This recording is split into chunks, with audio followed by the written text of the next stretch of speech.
how do you explain when things don't go as we assume? Or better, how do you explain when others are able to achieve things that seem to defy all of the assumptions? For example, why is Apple so innovative? Year after year after year after year, they're more innovative than all their competition. And yet, they're just a computer company. They're just like everyone else. They have the same access to the same talent, the same agencies, the same consultants, the same media. Then why is it that they seem to have something different? Why is it that Martin Luther King led the civil rights movement? He wasn't the only man who suffered in a pre-civil rights America, and he certainly wasn't the only great orator of the day. Why him? And why is it that the Wright brothers were able to figure out controlled powered manned flight when there were certainly other teams who were better qualified, better funded, and they didn't achieve powered manned flight, and the Wright brothers beat them to it? There's something else at play here.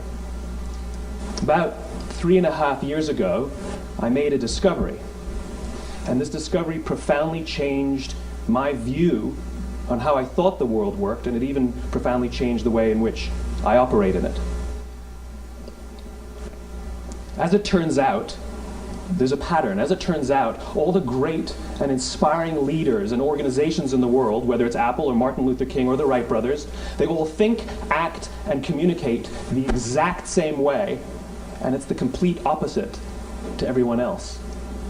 All I did was codify it. And it's probably the world's simplest idea. I call it the golden circle.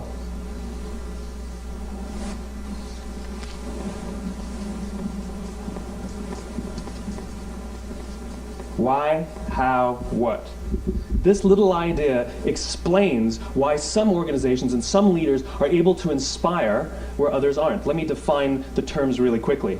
Every single person, every single organization on the planet knows what they do, 100%.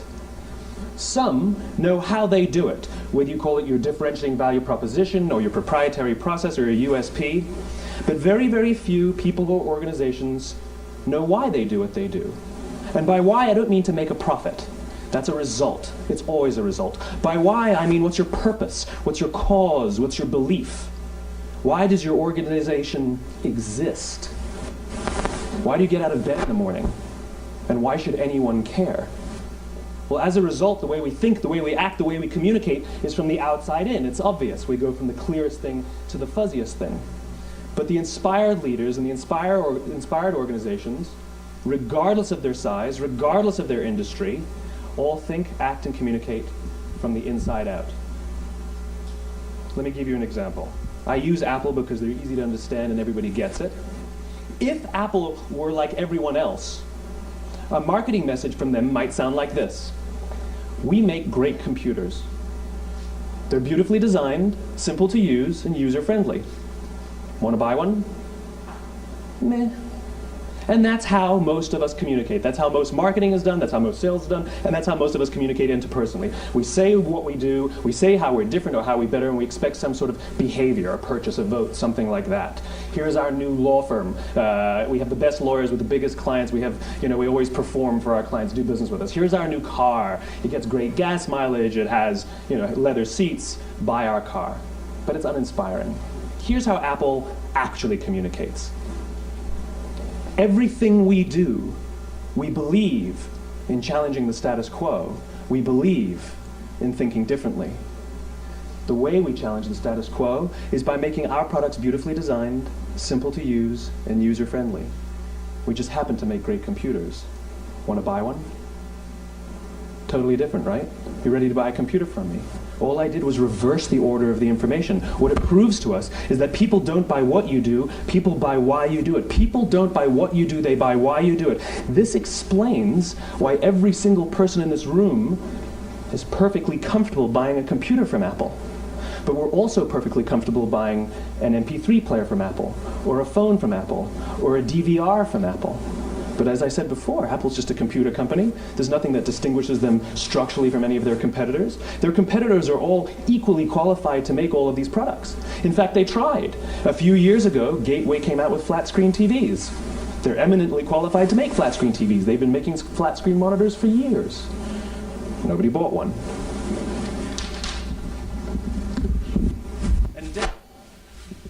Dell came out with MP3 players and PDAs.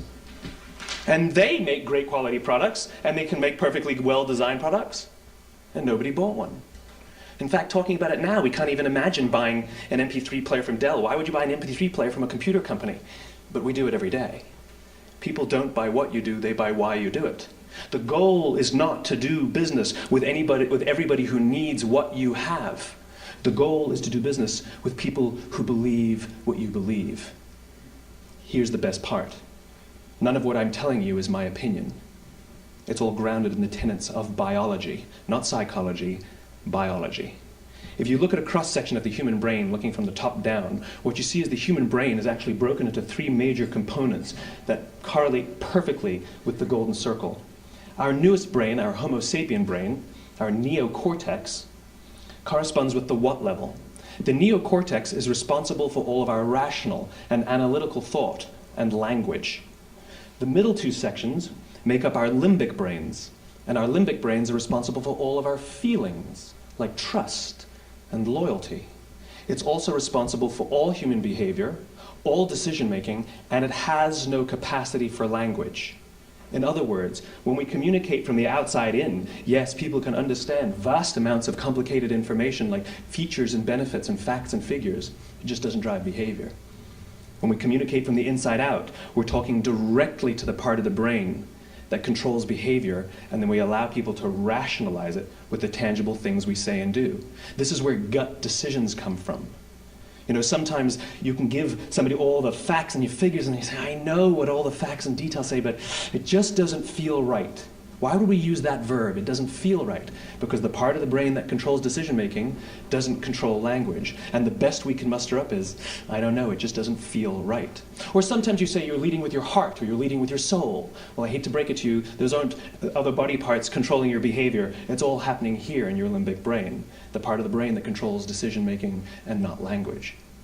But if you don't know why you do what you do, and people respond to why you do what you do, then how will you ever get people to vote for you or buy something from you, or more importantly, be loyal and want to be a part of what it is that you do? Again, the goal is not just to sell people who need what you have. The goal is to sell to people who believe what you believe. The goal is not just to hire people who need a job. It's to hire people who believe what you believe.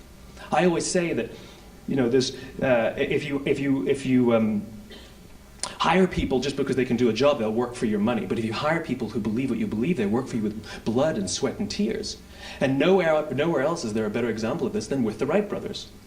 Most people don't know about Samuel Pierpont Langley. And back in the early 20th century, the pursuit of powered man flight was like the dot-com of the day. Everybody was trying it. And Samuel Pierpont Langley had what we assume to be the recipe for success. I mean, even now, you ask people, why did your product or why did your company fail? And people always give you the same permutation of the same three things. Undercapitalized, the wrong people, bad market conditions. It's always the same three things. So let's explore that. Samuel Pierpont Langley was given $50,000 by the War Department to figure out this flying machine. Money was no problem. He held a seat at Harvard and worked at the Smithsonian and was extremely well connected. He knew all the big minds of the day. He hired the best minds money could find, and the market conditions were fantastic. The New York Times followed him around everywhere, and everyone was rooting for Langley. And how come we've never heard of Samuel Pierpont Langley? A few hundred miles away in Dayton, Ohio, Orville and Wilbur Wright. They had none of what we consider to be the recipe for success. They had no money. They paid for their dream with the proceeds from their bicycle shop. Not a single person on the Wright brothers' team had a college education, not even Orville or Wilbur. And the New York Times followed them around nowhere. The difference was Orville and Wilbur were driven by a cause, by a purpose, by a belief. They believed that if they could figure out this flying machine, it'll change the course of the world.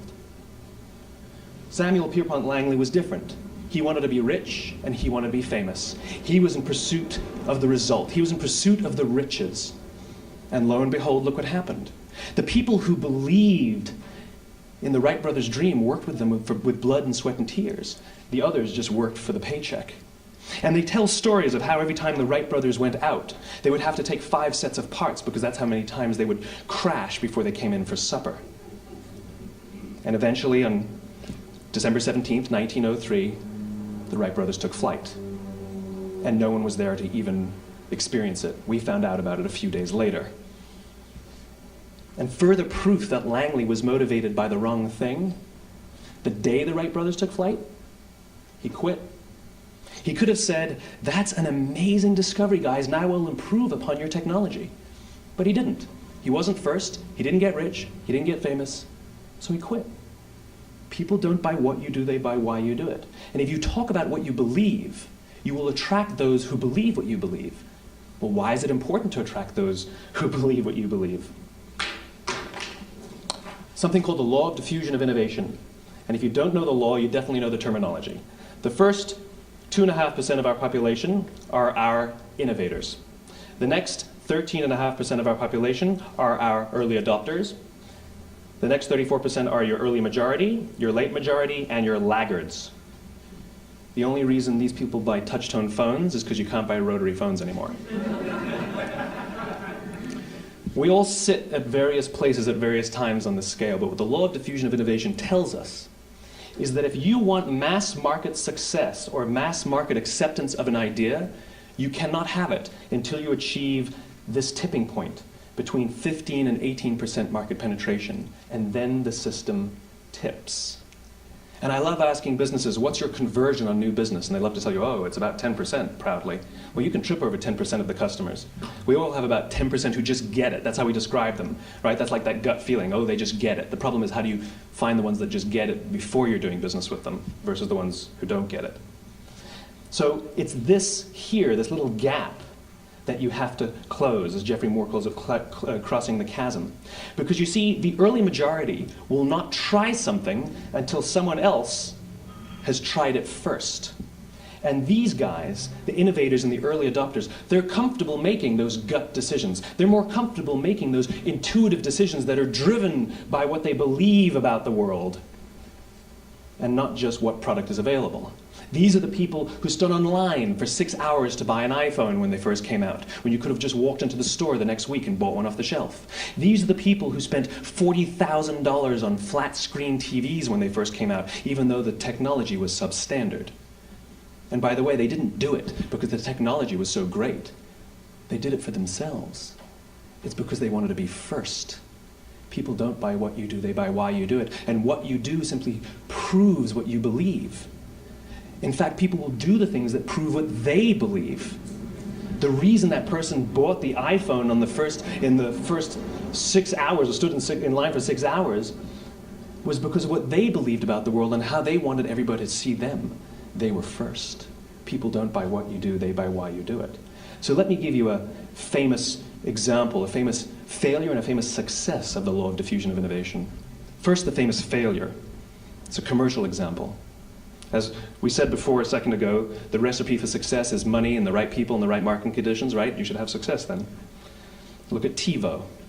From the time TiVo came out about 8 or 9 years ago to this current day, they are the single highest quality product on the market. Hands down, there is no dispute. They were extremely well funded. Market conditions were fantastic. I mean, we use TiVo as a verb. I TiVo stuff on my piece of junk Time Warner DVR all the time. But TiVo is a commercial failure. They've never made money. And when they went IPO, their stock was at about $30 or $40 and then plummeted, and it's never traded above 10. In fact, I don't think it's even traded above 6, except for a couple of little spikes. Because you see, when TiVo launched their product, they told us all what they had. They said, we have a product that pauses live TV, skips commercials, rewinds live TV, and memorizes your viewing habits without you even asking. And the cynical majority said, we don't believe you, we don't need it, we don't like it, you're scaring us. What if they had said, if you're the kind of person who likes to have total control over every aspect of your life, boy, do we have a product for you. It pauses live TV, skips commercials, memorizes your viewing habits, etc., etc.